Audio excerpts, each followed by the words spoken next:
like soul food. Parked up outside in the old school. The new me back with the OU. The dog always find his way back home, and it's so true. Later on, fall through and pop one.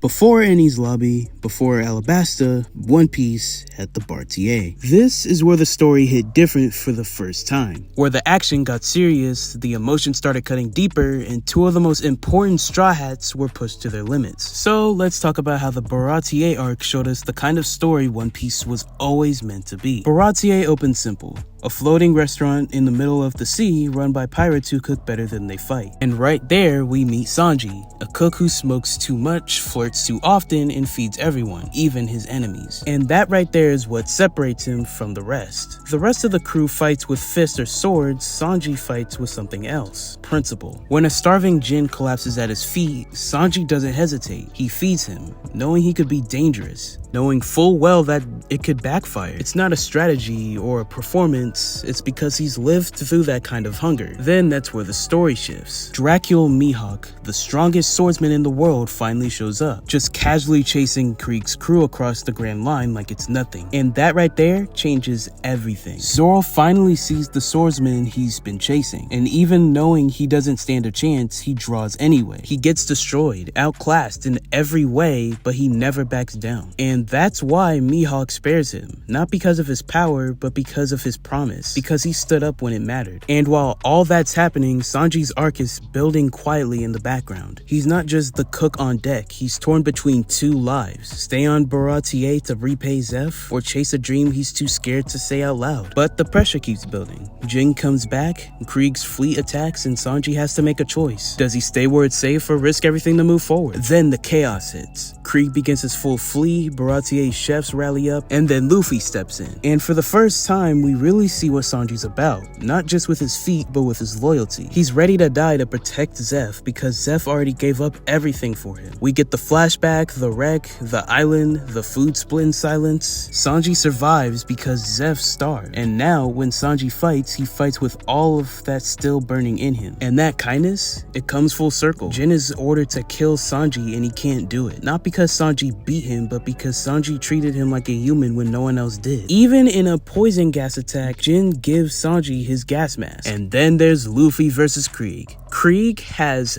everything. Armor, gas, bombs, traps. It's like fighting a walking fortress. But Luffy doesn't care. He doesn't use weapons and he doesn't need tricks. He just takes hits and keeps swinging. And Zeph, watching all of this, says it straight. Krieg's weapons mean nothing next to Luffy's grit. Fear doesn't make a good pirate, loyalty does. It ends with Jin walking away, not defeated, but just changed. No speech, no revenge, just silence. Maybe for the first time he wants something more. And Sanji, he finally says it. He wants to find the All Blue, a sea that might not even exist. But Luffy hears that dream and invites him anyway. And Sanji breaks, because someone finally believes he's allowed to chase that dream. This is the arc where One Piece found its heart. A cook who won't let people starve, a swordsman who stands even after losing, and a captain who fights with nothing but willpower. This is the arc that showed us One Piece wasn't just about the sea, it was about the people sailing it. Drop a comment, hit like and subscribe, and I'll see y'all in whatever I make next. Peace.